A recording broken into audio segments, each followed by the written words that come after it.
The sun barely touched the horizon, its faint glow battling the dense gray clouds that loomed over the neighborhood. The air was thick with the smell of damp pavement and the faint metallic tang of an approaching storm. The streets were eerily quiet, save for the occasional rustling of leaves blown by a bitter wind. Eli Thompson pulled his thin jacket tighter around his body as he trudged down the uneven sidewalk. At 17, he carried himself with the weariness of someone twice his age. His sneakers, worn and frayed, slapped against the concrete as he moved quickly, head down. A worn backpack hung off his shoulder, its contents a patchwork of second-hand books and the occasional canned meal he'd managed to scavenge from charity bins. Eli's home sat at the edge of the neighborhood, a dilapidated single-story house with peeling paint and a sagging porch. The garden, once vibrant and alive, was now overgrown with weeds, a mirror of the house's neglect. Inside, the walls were bare except for faded wallpaper that clung stubbornly to the plaster. The furniture was mismatched, some pieces handed down by neighbors who pitied Eli's situation, others salvaged from thrift shops. His younger sister, Sophie, was seated at the kitchen table, a pencil gripped tightly in her small hand as she hunched over a math workbook. At 8 years old, Sophie had inherited their mother's bright green eyes, but carried a sadness that dimmed their sparkle. "Eli," Sophie said softly, looking up from her workbook. Her voice was tentative, almost apologetic, as if she hated to ask, "Do we have any more bread? I'm still hungry." Eli's chest tightened. He opened the pantry, pretending to search for something while buying time to mask his unease. A single can of beans and a half-empty jar of peanut butter stared back at him. He exhaled quietly, grabbed the peanut butter, and placed it on the table with a tired smile. "No bread, but this'll work. I'll figure out dinner later," he said, spreading the peanut butter onto the last cracker they had left. Sophie smiled faintly. She never complained, which somehow made it worse. Their mother had always said they were strong, but strength felt like a burden these days. It had been 6 months since the accident took her away. 6 months of scraping by on odd jobs, of holding Sophie's hand through tears they both tried to hide. That afternoon, Eli left the house with a bundle of flyers under his arm, heading toward the bustling town square. The air was heavy with the scent of freshly baked bread from a nearby bakery and the faint aroma of car exhaust. His goal was simple: find work. Anything to keep the lights on for another month. "Excuse me, sir," he said to a man in a pressed suit, holding out a flyer advertising yard work and painting services. The man barely glanced at him, brushing past without a word. Eli sighed but pressed on, his determination unwavering despite the growing ache in his feet. As the day wore on, the rejection piled up. The cold wind bit into his skin as he made his way toward the bus stop. That's when he noticed her, a frail woman struggling to carry a box filled with groceries. She was elderly, her thin frame bent under the weight of her burden. "Let me help you," Eli offered without hesitation, jogging toward her. The woman looked startled at first, then nodded gratefully as he took the box from her hands. "Thank you, young man," she said, her voice warm despite her evident exhaustion. "It's not far, just up the hill." They walked together in silence, the occasional sound of crunching leaves underfoot breaking the quiet. When they reached her house, a modest but well-kept home, she invited him inside for a cup of tea. Eli hesitated. He had little time to spare, but the thought of a warm drink and a moment's rest was too tempting to refuse. The woman introduced herself as Mrs. Bennett, and her home was a stark contrast to his own. The living room was cozy, filled with books and framed photographs of a life well lived. As Eli sipped his tea, Mrs. Bennett watched him closely. "You remind me of my grandson," she said suddenly. "He used to help me with groceries just like this, always kind-hearted." Eli smiled politely, but said nothing, unsure of how to respond. "Are you in school?" she asked, her tone gentle but probing. "Not anymore," Eli admitted, setting his cup down. I had to drop out to take care of my sister. It's just the two of us now. Mrs. Bennett's eyes softened. That's a heavy load for someone your age. You must be very strong. Eli shrugged, his gaze fixed on the table. It's just what I have to do. The next morning, Eli found a small envelope slipped under his door. Inside was a note written in elegant cursive. Eli, thank you for your kindness yesterday.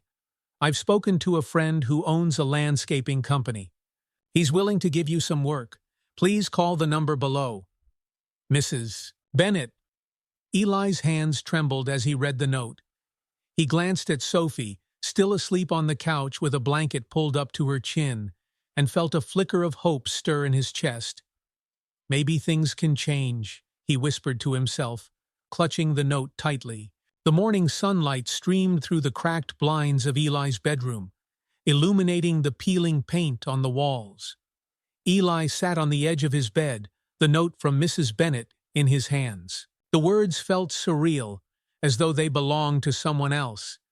For months, hope had been a fleeting luxury, but now it perched precariously in his chest, fragile but undeniable. Eli glanced over at Sophie, who was still curled up on the couch, her small figure rising and falling with each soft breath. He slipped the note into his pocket, grabbed his battered phone, and stepped outside to make the call. The air was crisp, carrying the faint scent of dew-soaked grass and exhaust fumes from a distant highway. Eli dialed the number with fingers that trembled slightly, unsure if it was from the cold or his nerves. The line clicked, and a gruff but friendly voice answered, "This is Henry Daniels. Who's calling?" Eli cleared his throat, steadying his voice. Hi, Mr. Daniels. My name's Eli Thompson. Mrs. Bennett said you might have some work?" There was a pause, followed by a warm chuckle. "Ah, so you're the young man she's been bragging about. Said you've got a good head on your shoulders. I've got some landscaping work that needs doing. You free to start tomorrow?" Relief flooded through Eli, loosening the tension in his shoulders. "Yes, sir. I can start any time." "Good. Meet me at Bennett's Garden Supply at 7 a.m. Sharp. Wear clothes you don't mind getting dirty, and bring a pair of gloves if you've got 'em." "I'll be there," Eli said, his voice firm. As the call ended, he stood on the porch for a moment, letting the reality sink in. He had a job, a real job. It wasn't much, but it was a start. That evening, Eli prepared for his first day. He searched through his limited wardrobe and found a pair of jeans that were only slightly ripped and a faded sweatshirt. His gloves were old and worn, with patches barely holding together the fabric, but they would have to do. "Where are you going tomorrow?" Sophie asked, her voice small but curious as she sat cross-legged on the couch. "I got a job," Eli said with a grin, ruffling her hair. "I'll be working in a garden." "Like planting flowers?" she asked, her eyes lighting up. "Something like that," Eli replied, though he wasn't entirely sure what landscaping involved. "It means we'll have more food in the pantry and maybe even enough to get the heat working again." Sophie's face softened with relief, and she hugged him tightly. "You're the best, Eli." Eli arrived at Bennett's Garden Supply just as the sun began to rise. The lot was bustling with activity, men unloading sacks of soil and pallets of stone onto trucks. Mr. Daniels, a broad-shouldered man with calloused hands and a salt-and-pepper beard, waved Eli over. "You're punctual. I like that," Mr. Daniels said, his voice carrying over the noise. He handed Eli a clipboard and pointed to a row of plants. "We're working on the Henderson property today. Load those onto the truck." Eli nodded, hefting a pot of azaleas and carefully placing it in the truck bed. The work was physically demanding, and by mid-morning, sweat trickled down his back despite the cool air. But with each task completed, Eli felt a growing sense of accomplishment. By the time they arrived at the Henderson property, a sprawling estate with manicured lawns and a glistening fountain, Eli was both exhausted and awestruck. He and the other workers began unloading supplies, and under Mr. Daniels' watchful eye, Eli learned how to plant shrubs, spread mulch, and trim hedges with precision. "You're a quick learner," Mr. Daniels remarked, as Eli finished planting a row of rose bushes. "Keep this up, and you'll do just fine here." Over the next few weeks, Eli settled into a routine. His days were long and grueling, but the steady paycheck made every ache and blister worth it. He used his earnings to restock the pantry, pay down the electric bill, and even buy Sophie a small potted plant she could care for, a vibrant little succulent she named Daisy. At the same time, Eli began to grow. He gained confidence in his abilities and started to feel a sense of pride in his work. Mr. Daniels took notice, assigning Eli more responsibilities and teaching him the intricacies of landscape design. "Eli, this isn't just about digging holes and planting flowers," Mr. Daniels said one afternoon as they worked side by side. "It's about creating something that lasts, something people can look at and feel good about. You've got an eye for this. Don't waste it." Eli wasn't sure what to make of the compliment, but it stayed with him, igniting a spark of ambition he hadn't felt in years. One evening, as Eli and Sophie were walking home from the corner store, they passed Mrs. Bennett's house. She was sitting on her porch, knitting a scarf, and she waved them over. "How's the job treating you, Eli?" she asked, her eyes twinkling. "It's great, Mrs. Bennett." "Thank you again for helping me," Eli said earnestly. "I don't know where we'd be without you." Mrs. Bennett smiled warmly. "You've got a good heart, Eli. That's why I did it. The world needs more people like you." She handed Sophie the scarf she'd been knitting, its vibrant colors bringing an instant smile to the little girl's face. Sophie hugged her tightly, and Eli felt a lump rise in his throat. For so long, it had felt like the world was against him, but moments like this reminded him that kindness still existed, and that it could change everything. Eli's routine became a lifeline, a rhythm of purpose that he hadn't felt in months. Each morning, he woke before the sun, slipping quietly out of the house to avoid waking Sophie. He walked to the job site, greeted Mr. Daniels and the crew, and threw himself into the day's work with determination. By evening, his hands were caked with dirt, his muscles ached, and he was bone-tired. Yet, he felt fulfilled in a way that was new to him. Each paycheck was a step forward, a small victory in the battle to keep his family afloat. It was during one of these grueling days, as Eli was clearing debris from a property, that Mr. Daniels approached him with a clipboard. His expression was unusually serious. "Eli," he began, "I've got an offer for you. One of our clients is looking for a part-time handyman. Nothing fancy, just basic repairs, maybe some gardening. You've shown me you're reliable, and I think you'd be a good fit." Eli's brow furrowed in thought. Would this mean leaving the crew? "Not entirely," Mr. Daniels said with a reassuring smile. "You'd split your time. The pay's better, though, and it could open some doors for you." The idea of earning more money was enticing, but the thought of working in someone's home filled Eli with unease. He was used to working in the background, unnoticed. Being thrust into a more personal setting felt vulnerable. After a moment of hesitation, he nodded. "I'll do it." The next day, Eli arrived at the client's home, a sprawling, picturesque property surrounded by towering oaks. The house itself was grand, but not ostentatious, its wooden beams and stone facade giving it a rustic charm. As he rang the doorbell, his palms were clammy despite the cool morning air. The door was answered by a woman in her 40s, her hair tied back in a loose bun. She smiled warmly. "You must be Eli. I'm Claire Henderson." "Yes, ma'am," Eli said, his voice steady but polite. Claire led him inside, her movements calm and deliberate. The interior of the house was as inviting as its exterior, filled with cozy furniture, family photos, and the faint smell of lavender. Eli couldn't help but feel out of place, but Claire's easy demeanor put him somewhat at ease. "I need some help with a few odd jobs," she explained, gesturing toward a list on the kitchen counter. "Nothing urgent, just things that have been piling up. Take your time." Eli glanced at the list. Fix a leaky faucet, patch a hole in the fence, trim the backyard hedges. Straightforward tasks, he thought, feeling a bit of his nervousness melt away. As the days turned into weeks, Eli began to grow more comfortable in his new role. Claire was kind, always offering him water or snacks while he worked. Occasionally, her teenage son Daniel would linger nearby, watching Eli with quiet curiosity. At first, Eli didn't pay much attention to him, but one afternoon, Daniel approached him while he was fixing a broken gate. "Do you like working outside?" Daniel asked, his voice hesitant but sincere. Eli shrugged. "It's not bad. Beats being stuck indoors." Daniel nodded, fiddling with the edge of his hoodie. "I'm supposed to take care of the garden, but I'm terrible at it. Mom says I have a black thumb." Eli chuckled, the sound surprising even himself. "Plants just need patience. You give them what they need, and they'll grow. You want me to show you?" Daniel's face lit up.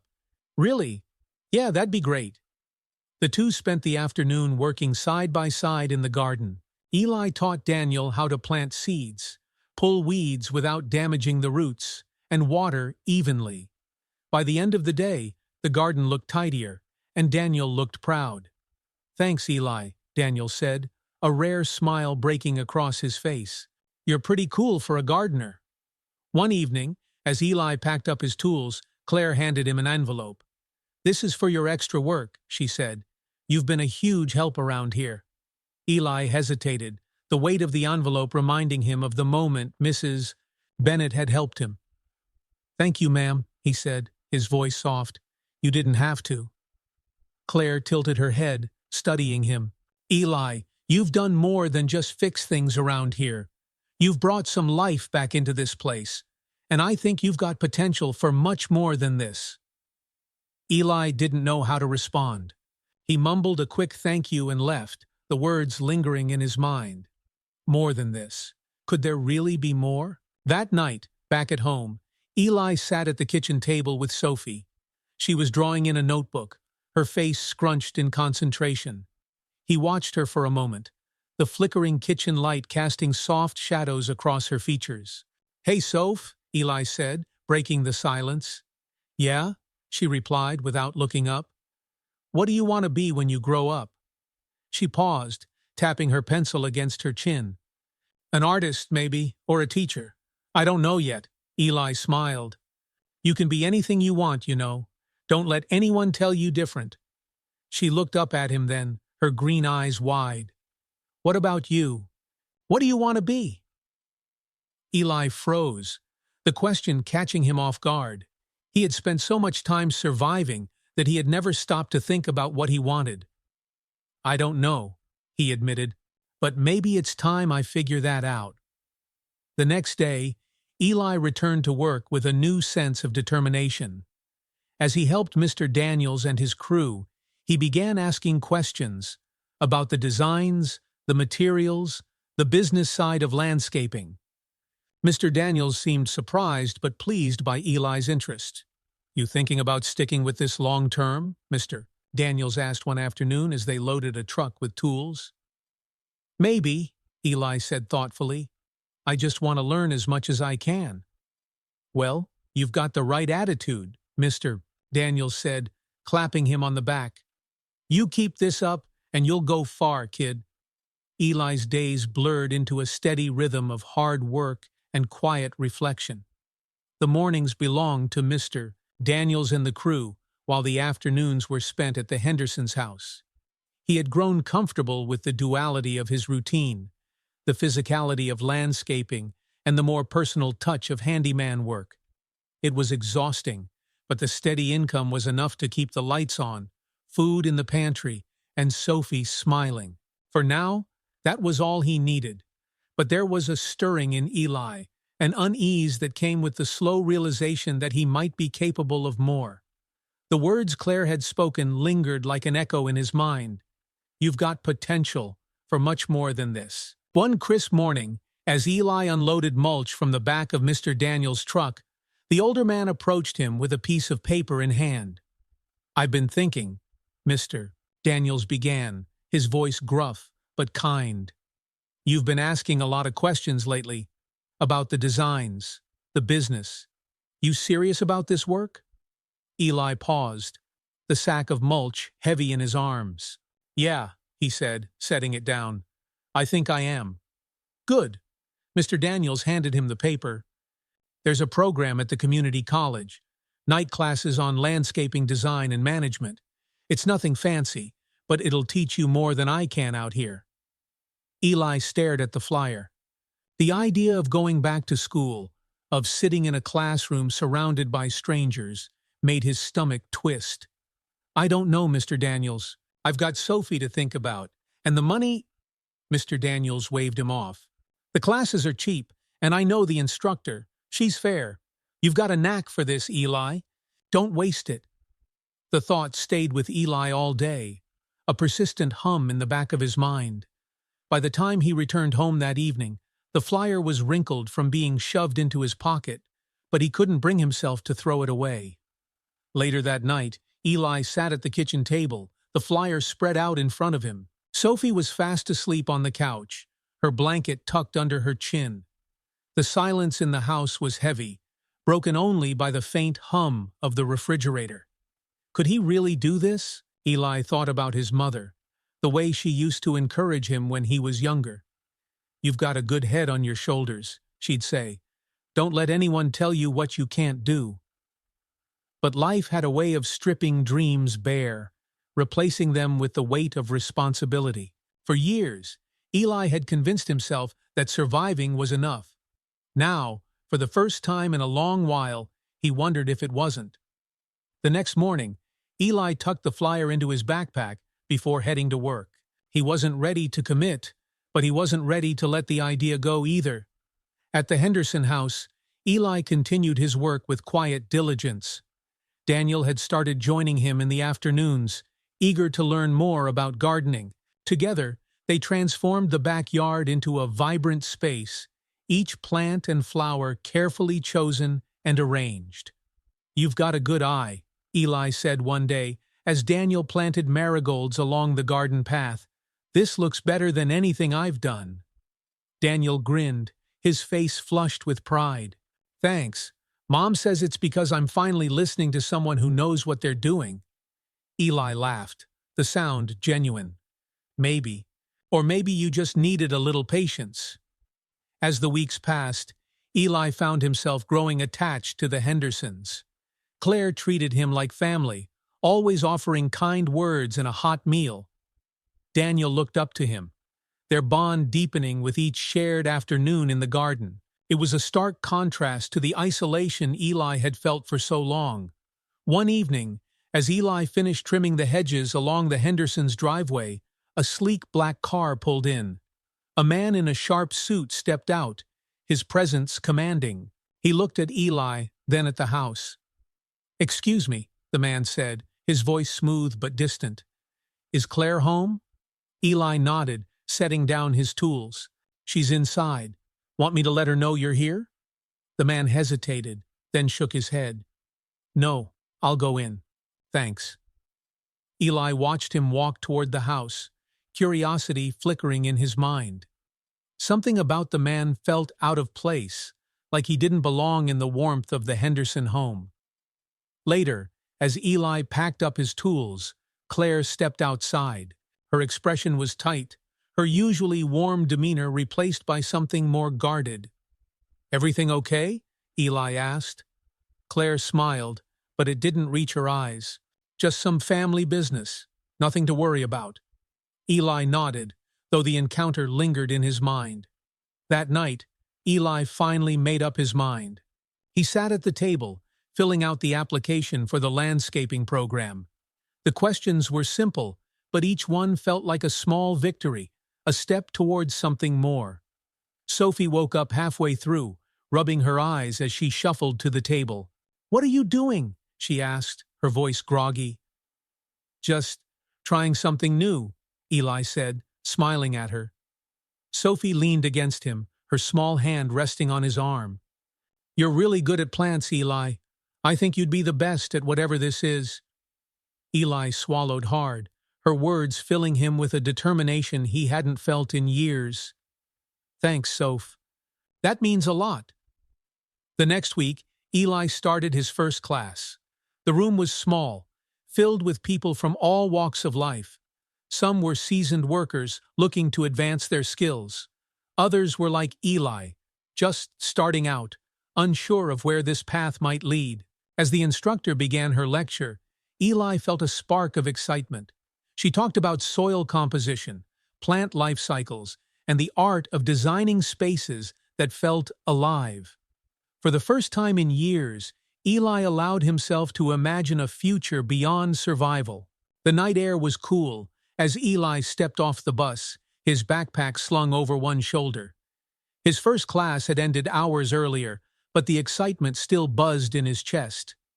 He had spent the evening learning about soil types and irrigation systems, concepts that seemed simple in theory, but promised to open doors he hadn't imagined. As he walked home, the streetlights cast long shadows on the cracked pavement.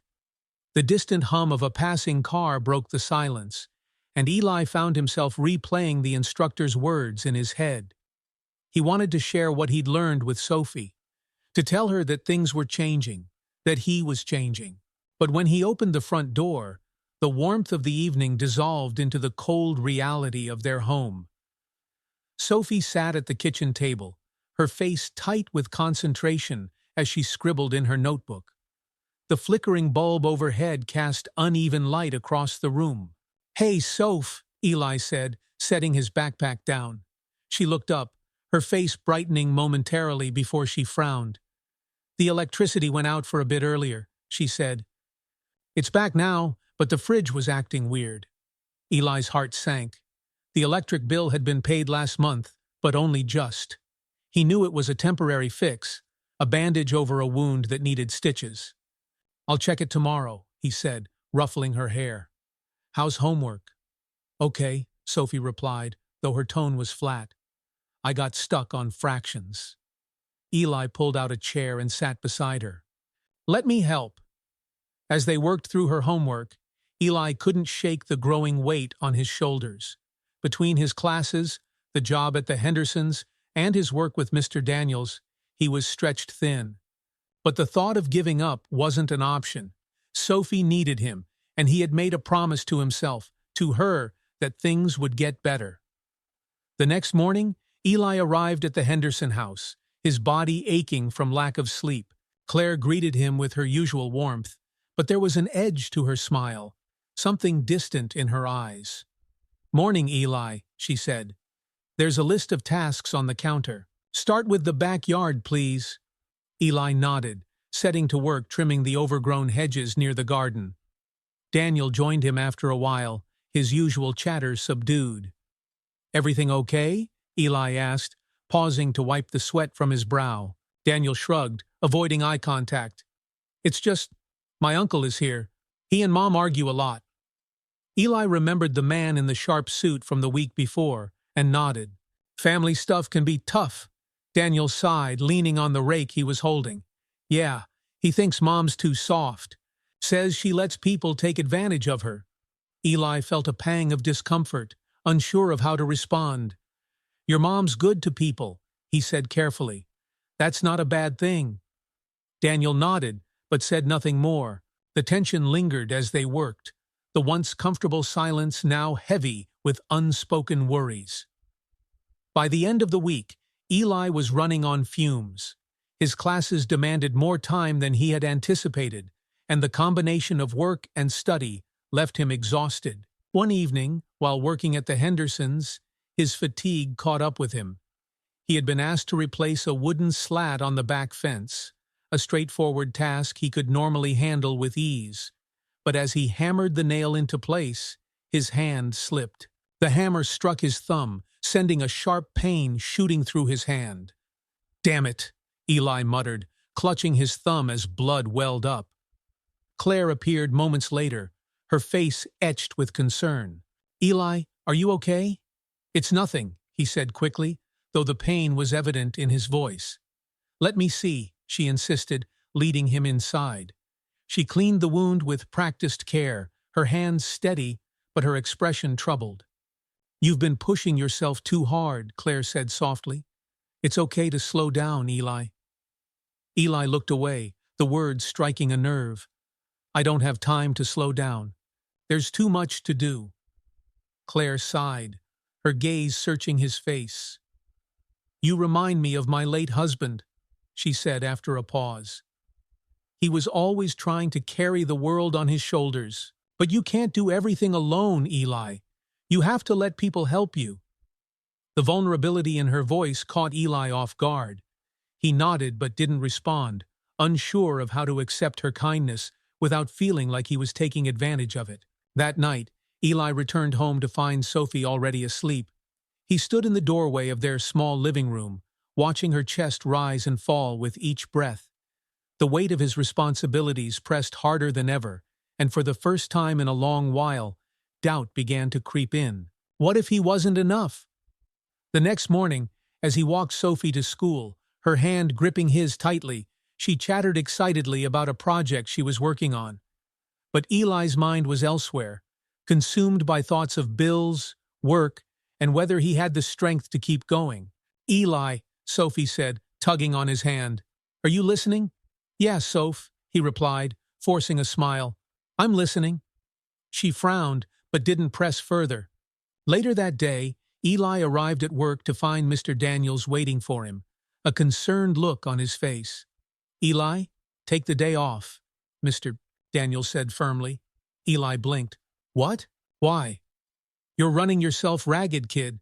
I can see it in your eyes. Go home, get some rest." "But—" "No buts," Mr. Daniels interrupted. "Sometimes you've got to stop and breathe, or you'll burn out."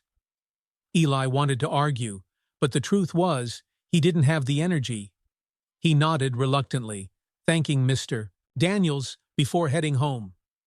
When he arrived, he found a small box on the porch. Inside was a handwritten note from Claire. "Eli, you're doing a great job, but remember to take care of yourself too. Inside, you'll find some things to help you recharge. Claire." The box contained a few essentials: groceries, bandages, and even a small potted plant with a note that read, "For Sophie. Every garden needs a little sunshine." Eli's throat tightened as he set the box on the counter. He hadn't asked for this, but the gesture reminded him of something important. He wasn't alone. Eli woke early the next morning to the sound of rain tapping against the roof. The sky outside was painted in muted grays, and the air carried the earthy scent of damp soil. He sat at the kitchen table, the box from Claire still sitting unopened on the counter. The note she'd written played over and over in his mind. "Remember to take care of yourself, too." Sophie stirred on the couch, stretching before giving him a sleepy smile. "Morning," she mumbled, her voice soft. "Morning, sunshine," Eli replied, ruffling her hair. "You hungry?" She nodded, and he opened the box to pull out the groceries Claire had sent. Inside were staples they hadn't seen in weeks: cereal, milk, fresh fruit. Sophie's face lit up when she saw the strawberries. "You're the best," she said, as Eli placed a bowl of cereal in front of her, adding a few strawberries on top like it was a special treat. He didn't tell her where the food had come from. It didn't matter. What mattered was that for the first time in a long while, breakfast didn't feel like a negotiation. The rain continued throughout the day, giving Eli an unexpected reprieve from work. He spent the morning helping Sophie with her school project, a poster about plants and their life cycles. She was thrilled to have him explain what he had learned in class, her enthusiasm infectious. "And this is why roots are so important," Eli said, sketching out a diagram. "They anchor the plant and make sure it gets the nutrients it needs." Sophie nodded thoughtfully. "So they're like a family, keeping the plants steady?" Eli blinked, taken aback by her insight. "Yeah, Soph, exactly like that." The simple comparison struck a chord. Just like the roots of a plant, he realized, the connections he was building, with Mr. Daniels, Claire, Daniel, and even Sophie, were what kept him steady. Maybe he didn't have to carry everything on his own. When the rain cleared the next day, Eli returned to work at the Henderson house. Daniel was waiting for him in the garden, a trowel in hand and a determined look on his face. I thought we could add a few more flowers over here, Daniel said, pointing to a bare patch of soil near the garden path. Eli nodded. Good idea. Let's make it happen. As they worked, Daniel opened up more than usual. He talked about his father, who had passed away when he was little, and the pressure he felt to make his uncle proud. He says I should be more like him, but I don't even know what that means, Daniel admitted, his voice heavy with frustration. You don't have to be like anyone else, Eli said. Just figure out what makes you happy and work at it. That's enough. Daniel looked up, his eyes searching Eli's face. What makes you happy? The question caught Eli off guard. He thought about Sophie's laugh, the feeling of satisfaction after a hard day's work, and the way the world seemed to open up in his landscaping class. Helping people, he said finally. Building something good. Daniel nodded, as if that answer was enough. That evening, as Eli was packing up his tools, Claire approached him. She held a steaming mug of tea and a hesitant smile. You've been working wonders here, she said, handing him the mug. Daniel talks about you all the time. Eli took the tea, surprised by the compliment. He's a good kid. He just needs someone to listen. Claire nodded, her gaze drifting to the garden. It's been hard since my husband passed. I try to do what's best for Daniel, but sometimes I feel like I'm failing. You're not, Eli said firmly. You've built a home where people feel safe. That's more than a lot of people have. Claire's eyes glistened with unshed tears, and she gave him a small, grateful nod. Thank you, Eli, for everything. For the first time, Eli realized how much Claire was carrying, and it made her kindness toward him all the more meaningful. Despite the progress Eli was making, doubts continued to creep in. One evening, as he sat in his landscaping class, he couldn't shake the feeling that he didn't belong. Most of his classmates were older, more experienced, and spoke confidently about their plans to start businesses or take on big projects. Eli, by comparison, felt small. After class, he lingered behind, staring at the design he'd been sketching during the lecture. It was a modest plan for a small garden, nothing flashy, but it felt like a piece of himself on the page.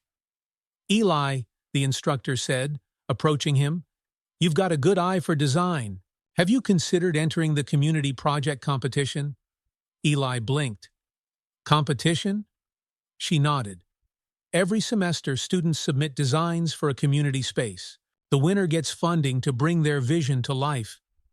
The idea terrified him. I don't think I'm ready for something like that. None of us ever feel ready, she said with a smile. But that's how we grow. Think about it. Eli spent the rest of the night staring at his design, torn between the fear of failure and the faint flicker of possibility. The next day, Eli found himself at the Hendersons, nervously mentioning the competition to Claire while they worked in the garden. You should do it, she said immediately. Your designs are beautiful. I don't know, Eli said, rubbing the back of his neck. What if I mess it up? Then you'll learn, Claire said. But I don't think you will. You've got the passion, Eli. That's what matters. Daniel, who had overheard the conversation, chimed in. We could help, right, Mom? Maybe I can even show the judges the garden we've been working on. Claire smiled. Absolutely. This garden is proof of what you can do, Eli.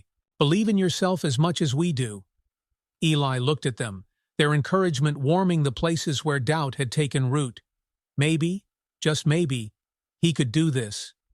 That evening, Eli submitted his design to the competition. It was a simple proposal for a community garden in an unused lot downtown, a place where people could come together, grow their own food, and create something beautiful. It wasn't flashy, but it was meaningful, and that was enough for him. When he hit submit, a weight lifted from his chest. He didn't know what the outcome would be, but for the first time, he allowed himself to hope. Eli's decision to enter the competition represents a pivotal moment in his journey. With the support of those around him, he begins to see himself not just as someone surviving, but as someone capable of creating lasting change. Chapter 7 will explore the challenges and triumphs. Eli sat at the kitchen table, staring at the email on his cracked laptop screen. The words blurred together as disbelief wrestled with excitement. His community garden design had been accepted into the competition. He was officially a finalist. "Eli, what's wrong?" Sophie's voice broke through his thoughts.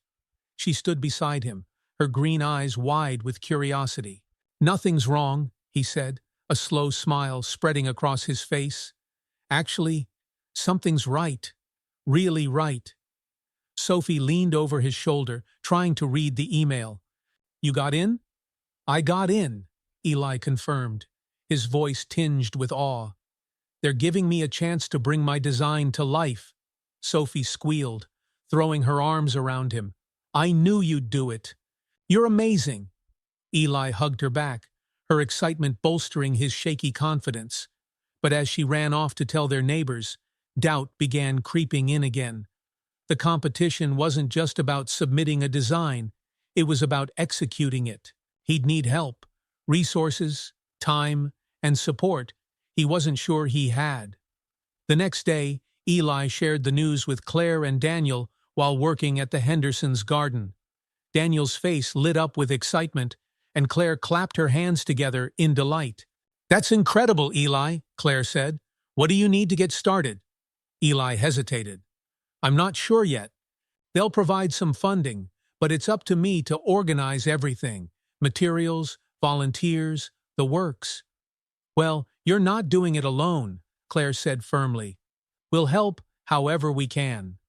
"Yeah," Daniel chimed in. "You've taught me everything I know about gardening. I can be your assistant." Eli's heart swelled at their enthusiasm. For the first time, the project felt possible. The competition required Eli to transform an unused lot into a fully functional community garden within 3 months. The lot was in a neglected part of town, surrounded by crumbling sidewalks and graffiti-covered walls. When Eli first saw it, his stomach sank.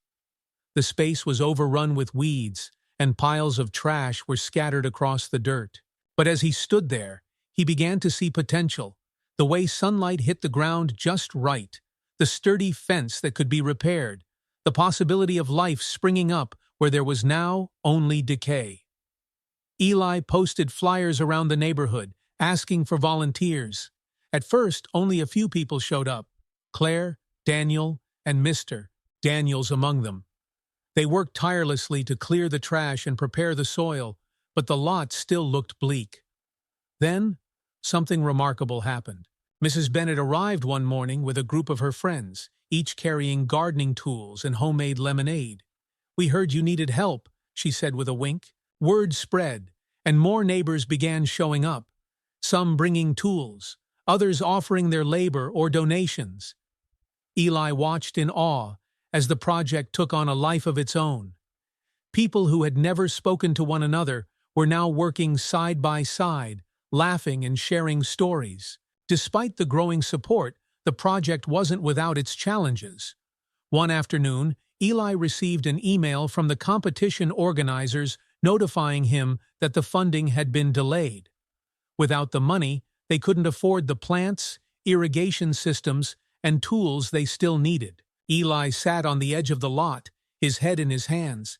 The pressure felt insurmountable. "What am I doing?" he muttered. "I'm not cut out for this." Mr. Daniels found him there and sat down beside him. "You're feeling the weight of it, huh?" he said. Eli nodded. "It's too much. What if I can't pull it off?" Mr. Daniels placed a hand on his shoulder. "Eli, I've watched you turn this empty lot into something real. It's not just about the garden. It's about the people. You've already brought them together. That's the hard part." Eli looked around at the volunteers, who were still working despite the setback. They believed in him, even when he doubted himself. He took a deep breath and stood up. "I'll figure it out." Later that week, as Eli was working late at the lot, a car pulled up. A man in a sharp suit stepped out. It was Claire's brother, the same one who had made Eli uneasy during their first encounter. "I hear you've got a project going on." the man said, his tone neutral. Eli wiped his hands on his jeans. Yeah, trying to build a community garden? The man surveyed the lot, his expression unreadable. Claire says you're a hard worker. She's been a big help, Eli replied cautiously. The man nodded, then handed Eli a check. Consider this my contribution. Don't waste it. Eli stared at the check, his eyes widening when he saw the amount. This is too much. I can't take it, the man interrupted. You've earned it. Before Eli could say another word, the man was back in his car, driving away. Eli clutched the check, his heart pounding. With this, they could buy everything they needed to finish the garden. The final weeks were a blur of activity. Trucks arrived with soil, plants, and tools. Volunteers worked tirelessly to build raised beds, install irrigation, and plant rows of vegetables and flowers. The transformation was nothing short of miraculous. On the last day, as Eli and the team finished planting the final row of marigolds, he stepped back to take it all in. The once empty lot was now a vibrant, thriving garden. Butterflies flitted among the flowers, and the air was filled with the fresh scent of earth and greenery. Sophie ran up to him, her face glowing with excitement. Eli, look, it's beautiful. He knelt beside her, his exhaustion melting away as he saw the joy in her eyes. Yeah, Soph, it is. The day of the competition presentation arrived, and Eli stood nervously in front of the judges. He explained his vision, the challenges they had faced, and the way the community had come together to make it happen. His voice shook at first, but as he spoke about the people who had supported him, his confidence grew.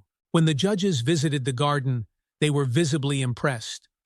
Children played along the paths, neighbors shared baskets of freshly harvested vegetables, and the air buzzed with a sense of connection and pride. A week later, Eli received the news. His design had won. The prize money would be used to expand the garden, adding benches, a small greenhouse, and more space for the community to grow together. But for Eli, the real victory wasn't the trophy or the money. It was the sight of Sophie laughing with her friends in the garden, the sound of neighbors working together, and the knowledge that he had created something lasting, something meaningful. As he stood in the garden that evening, watching the sunset paint the sky in shades of gold and pink, Claire joined him. You did it, she said softly.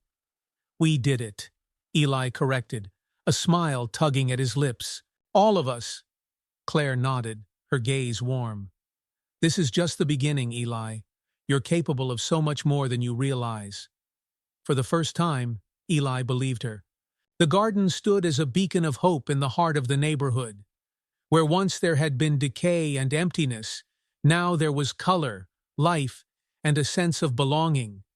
The community garden had grown beyond its original vision, becoming a place where people came not just to work the soil, but to connect, share stories, and dream of better days. Eli sat on a wooden bench beneath the shade of a flowering tree, watching Sophie play with a group of children. She laughed freely, her joy filling the air, and Eli felt a warmth in his chest he hadn't known in years. He had done this, not alone, but with the help of people who had seen his potential when he couldn't see it himself. In the months following the competition, the garden expanded. With the prize money and continued donations, they built a greenhouse where vegetables could grow year-round and added a series of raised beds for elders in the community who found it difficult to kneel. Claire had suggested the idea, and Eli had overseen the construction, working late into the night to make sure every detail was perfect. Daniel had become his constant companion, eager to learn everything Eli could teach him. The boy's confidence had grown, along with the plants he nurtured, and he now talked about starting his own garden at school. You're a natural, Eli said one afternoon, as they watered the beds together. Daniel grinned, his cheeks flushed with pride. Only because I had a good teacher. One quiet morning, Mrs. Bennett stopped by with a basket of fresh produce. She sat beside Eli on the bench, her wrinkled hands resting on her lap, as she surveyed the garden. "You've done something incredible here, Eli," she said, "but I don't think this is where your journey ends." Eli looked at her, puzzled. "What do you mean?" She smiled, her eyes twinkling. "You've got a gift for this, for bringing people together, for creating beauty out of nothing. Have you thought about what comes next?" The question lingered long after Mrs. Bennett left. Eli had been so focused on surviving, on making things better for Sophie, that he hadn't allowed himself to imagine a future beyond the garden. But now, as he looked around at what they had built, he realized he wanted more, not just for himself, but for everyone who had helped him along the way. 2 weeks later, Eli received an unexpected email from the competition organizers. They had been so impressed with his project that they wanted to feature it in a regional showcase of community initiatives. The event would bring together leaders, designers, and philanthropists from across the state, offering opportunities for networking and future collaborations. Eli hesitated. The idea of presenting his work to such an audience was daunting, but he couldn't ignore the potential it held. He spoke to Claire about it over tea in her kitchen. "You have to go," she said without hesitation. "This is your chance to show the world what you're capable of." "What if I mess up?" Eli asked, his voice barely above a whisper. Claire reached across the table, her hand resting on his. "You've already proven yourself, Eli. Just be honest about your journey. That's what people will connect with." The showcase was held in a grand convention center, its polished floors and towering windows a stark contrast to the humble beginnings of Eli's project. As he stood on stage, facing a crowd of strangers, his hands trembled. But then he looked at the photographs he had brought, the before and after shots of the garden, the smiling faces of the volunteers, and Sophie beaming as she held a basket of fresh vegetables. Eli spoke from the heart. He talked about his struggles, the people who had lifted him up, and the way the garden had transformed not just the lot, but the lives of everyone involved. By the time he finished, the audience erupted into applause, and Eli felt a deep sense of pride wash over him. The showcase opened doors Eli hadn't known existed. He was offered a mentorship with a nonprofit organization focused on urban renewal, giving him the chance to learn how to scale his efforts and bring similar projects to other neighborhoods. He accepted, balancing the mentorship with his work at the garden and his classes, which he had nearly completed. Meanwhile, the garden continued to flourish. New volunteers joined every week, and the once neglected lot became a symbol of what was possible when a community came together. Sophie started leading her own little gardening club, teaching other kids how to care for plants. Watching her thrive gave Eli a sense of fulfillment he couldn't put into words. One afternoon, as Eli worked in the garden, Mr. Daniels stopped by, his hands in his pockets, and a proud smile on his face. "You've come a long way, kid," he said, his voice gruff but warm. Eli stood, wiping his hands on his jeans. "I couldn't have done it without you." Mr. Daniels waved him off. "You had it in you all along. I just gave you a nudge." They stood in silence for a moment, looking out over the garden. It was a living testament to what perseverance, kindness, and community could achieve. That evening, Eli sat on the porch of their house, Sophie curled up beside him with a book in her hands. The air was warm, filled with the scent of flowers from the garden. For the first time in years, Eli allowed himself to relax, knowing that they were safe, that they were moving forward. "What are you thinking about?" Sophie asked, glancing up at him. "About how far we've come," he said, smiling at her, "and how much farther we can go." Sophie leaned her head against his shoulder. "We can do anything, Eli. You taught me that." Eli looked out at the setting sun, its golden light casting a soft glow over their little home. For so long, he had carried the weight of their struggles alone.